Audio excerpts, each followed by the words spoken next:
Painted painless learning. નમસ્કાર વિદ્યાર્થી મિત્રો, આજે આપણે ધોરણ 6 વિષય સામાજિક વિજ્ઞાન પાઠ 16 સ્થાનિક સ્વરાજ જે આપણે સ્વ અધ્યયન પોથી છે એનું સોલ્યુશન લઈ અને તમારી સમક્ષ રજૂ થયા છીએ. તો વધારે સમય ન લેતા આપણે પ્રશ્નોની ચર્ચાઓ કરીએ. નીચે આપેલા વિકલ્પોમાંથી સાચો વિકલ્પ પસંદ કરીને લખવાનો છે. નીચેનામાંથી કઈ સંસ્થા ગ્રામીણ સ્થાનિક સ્વરાજ્યની સંસ્થા નથી? નગરપાલિકા. સ્થાનિક સ્વરાજ્યની સંસ્થાઓમાં કેટલા ટકા મહિલાઓને અનામત હોય? 50%. પંચાયતી રાજમાં સૌથી મહત્વનું એકમ ગ્રામ પંચાયત. ગ્રામ પંચાયતને વર્ષમાં ઓછામાં ઓછા કેટલી વાર ગ્રામસભાનું આયોજન કરવું પડે? 2 વાર. તાલુકા વિકાસ અધિકારીની નિમણૂક કોણ કરે? રાજ્ય સરકાર. નીચેનામાંથી કઈ સમિતિ જિલ્લા પંચાયતની સમિતિ નથી? સંચાલન સમિતિ. ગુજરાતમાં કુલ કેટલી મહાનગરપાલિકાઓ? 8. નીચેનામાંથી સ્થાનિક સ્વરાજ્યના કયા હોદ્દાની મુદત 2.5 વર્ષની હોય? મેયર. નગરપાલિકાનો દરેક વોર્ડમાં કુલ કેટલા સભ્યો હોય? 4. ગ્રામ પંચાયતમાં અનામત બેઠકોની ફાળવણી કોણ કરે? જિલ્લા પંચાયતના પ્રમુખ. આ ઉપરાંત આગળ વધીએ, જોડકા જોડવાના છે. તાલુકા વિકાસ અધિકારી, તો એની અંદર શું આવશે? તો તાલુકા પંચાયતનું વાર્ષિક અંદાજપત્ર તૈયાર કરે. જિલ્લા પંચાયતની ચૂંટણી છે તો એની અંદર શું આવશે? તો કલેક્ટર. નગરપાલિકાના મુખ્ય અધિકારી છે એને શું કહેવામાં આવે? Chief officer. મહાનગરપાલિકાના મુખ્ય અધિકારી હોય એને શું કહેવામાં આવે? Municipal commissioner. અને 5મું, મહાનગરપાલિકાના સભ્ય હોય એને કોર્પોરેટર. બરોબર મિત્રો, હજી સુધી તમે અમારી પેન્ટેડ એપ્લિકેશન ડાઉનલોડ નથી કરી તો આજે જ ગૂગલ પ્લે સ્ટોર પર જઈ અને પેન્ટેડ એપ્લિકેશન ડાઉનલોડ કરી લો, જેની અંદર તમને દરેક વિષયના સ્વાધ્યાય પોથી, સ્વ અધ્યયન પોથી, એકમ કસોટીના સોલ્યુશન સાથેના વિડીયો, ધોરણ 9-10ના વિદ્યાર્થીઓ માટે લાઈવ વિડીયો લેક્ચર, આ ઉપરાંત દરેક વિષયની વિષયવાઇઝ PDF પ્રોવાઈડ કરવામાં આવશે. તમે ભાવનગર ખાતે વસવાટ કરો છો તો તેના માટે ધોરણ 8થી 12ના તમામ વિષયોનું કોચિંગ પૂરું પાડતી કોચિંગ ઇન્સ્ટિટ્યૂટ એટલે કે આલ્ફા એકેડમી કાર્યરત છે. તમે જોડાઈ શકો, એનો સંપર્ક કરી શકો. યુટ્યુબની અંદર તમારા વિડીયો ગમતા હોય તો યુટ્યુબની અંદર અમારી ચેનલ છે પેન્ટેડ યુટ્યુબ ચેનલ, હજી સુધી સબસ્ક્રાઇબ નથી કરી તો સબસ્ક્રાઇબ કરી લો. નીચેના વિધાનો સાચા કે ખોટા જણાવવાના? તલાટી કમ મંત્રીની નિમણૂક સરપંચ કરે. ખોટું. ગ્રામસભા એ ગ્રામની ધારાસભા છે. સાચું. સામાજિક ન્યાય સમિતિમાં 5 સભ્યોની બનેલી. સાચું. જિલ્લા આયોજન સમિતિના સચિવ કલેક્ટર હોય. સાચું. શબ્દ વડે ખાલી જગ્યા પૂરવાનું. આપણે પંચાયતી રાજનું 3 સ્તરનું માળખા સ્વીકારેલું છે. ગ્રામ પંચાયતના વડા સરપંચ, તાલુકા પંચાયતના વડા અને તાલુકા વિકાસ અધિકારી. ગ્રામીણ સ્થાનિક સ્વરાજ્યનું 3જું સ્તર જિલ્લા પંચાયત, ગ્રામસભાના અધ્યક્ષ સરપંચ. ગ્રામીણ સ્થાનિક સ્વરાજ્યની સંસ્થાઓ કેટલી છે? કઈ? ગ્રામ પંચાયત, તાલુકા પંચાયત, જિલ્લા પંચાયત. શહેરી સ્થાનિક સ્વરાજ્યની સંસ્થાઓ કઈ છે? નગરપાલિકા, મહાનગરપાલિકા. ગ્રામ પંચાયતમાં ઓછામાં ઓછા ચૂંટાયેલા સભ્યો નો સાચો. બરોબર, ઓછામાં ઓછા ચૂંટાયેલા સભ્યો 8 હોય છે. ગ્રામ પંચાયતના કાર્યાલયને બીજા કયા નામે? ગ્રામ સચિવાલય. ગ્રામસભામાં ગ્રામજનો ઉપરાંત બીજા કોણ હાજરી આપે છે?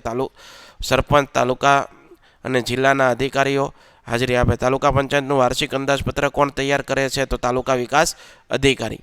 પંચાયતી રાજમાં 3 સ્તરે કઈ સમિતિઓ કરવી ફરજિયાત? સામાજિક ન્યાય સમિતિ. કેટલા લાખથી વધુ વસ્તી ધરાવતા નગરોમાં મહાનગરપાલિકાની રચના કરવામાં આવે છે? તો 5 લાખ કે તેથી વધુ વસ્તી ધરાવતા. મહાનગરપાલિકાની કઈ સમિતિ સૌથી વધુ મહત્વની છે? તો કારોબારી સમિતિ. કયા અધિકારી જિલ્લા ન્યાયાધીશની ભૂમિકા ભજવે છે? તો કલેક્ટર. આ ઉપરાંત આગળ વધીએ મિત્રો, સ્થાનિક સ્વરાજ્ય એટલે શું? સ્થાનિક સ્વરાજ્ય એટલે ગ્રામ કક્ષાએ અને શહેરી કક્ષાએ સ્થાનિક લોકો મતદાન કરી ચૂંટેલા પ્રતિનિધિઓ દ્વારા ચાલતા વહીવટને સ્થાનિક સ્વરાજ કહેવાય. ગ્રામ પંચાયતના કાર્યો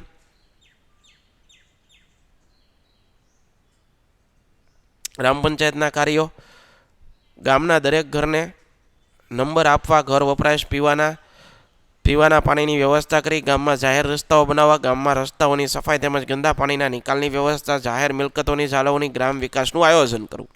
આ ઉપરાંત આગળ વધીએ આપણે તાલુકા વિકાસ અધિકારીના કાર્યો. તે ગ્રામ પંચાયતનો વહીવટી વડા છે, તે કરવેરાની વસૂલાત કરે છે. ગ્રામ પંચાયતના અહેવાલ પત્રકો, અંદાજપત્રો તૈયાર કરે છે. ગ્રામ પંચાયતના સૂચનોનો અમલ કરે છે. જિલ્લા પંચાયતમાં કઈ સમિતિઓ છે? કારોબારી, શિક્ષણ, સામાજિક ન્યાય સમિતિ, બાંધકામ સમિતિ, આરોગ્ય સમિતિ વગેરે સમિતિઓની રચના જિલ્લા પંચાયતમાં કરવામાં આવે છે.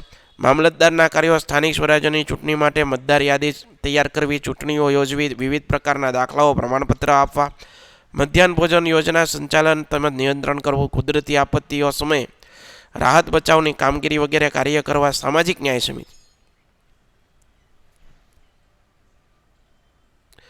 સમાજના નબળા વર્ગોને શિક્ષણ, સ્વાસ્થ્ય, સામાજિક આર્થિક સગવડો મળે એવી યોજના બનાવી તેનો અમલ કરાવવા સામાજિક ન્યાય સમિતિની રચના કરવામાં આવે. તાલુકા પંચાયત અને જિલ્લા પંચાયત કક્ષાએ આ સમિતિ 5 સભ્યોની બનેલી છે. પંચાયતી રાજના 3 સ્તરોએ સામાજિક ન્યાય સમિતિની રચના ફરજિયાત છે. આ સમિતિનું કાર્ય સમાજના નબળા વર્ગોને ન્યાય આપવાનું છે. લોક અદાલતનું મહત્વ સમાજના ગરીબ, ઓછી આવક ધરાવનાર વ્યક્તિઓ, સામાજિક રીતે પછાત વર્ગના લોકો તેમજ કુદરતી આપત્તિઓના ભોગ બનનાર લોકો કોઈપણ કારણથી ન્યાય મેળવવા વંચિત ન રહે તે માટે લોક અદાલતની સ્થાપના કરવામાં આવે છે. લોક અદાલતના સ્થળ પર જ ઝડપી બિનખર્ચાળ બંને પક્ષોનો સંતોષકારક અને સમાધાનકારક રીતે ન્યાય મળે છે. ગુજરાત રાજ્યની જિલ્લાઓમાં લોક અદાલતની કાયમી સ્થાપના ગુજરાત કાનૂન સેવા સત્તામંડળ ગુજરાત હાઈકોર્ટ અમદાવાદ દ્વારા કરવામાં આવે છે.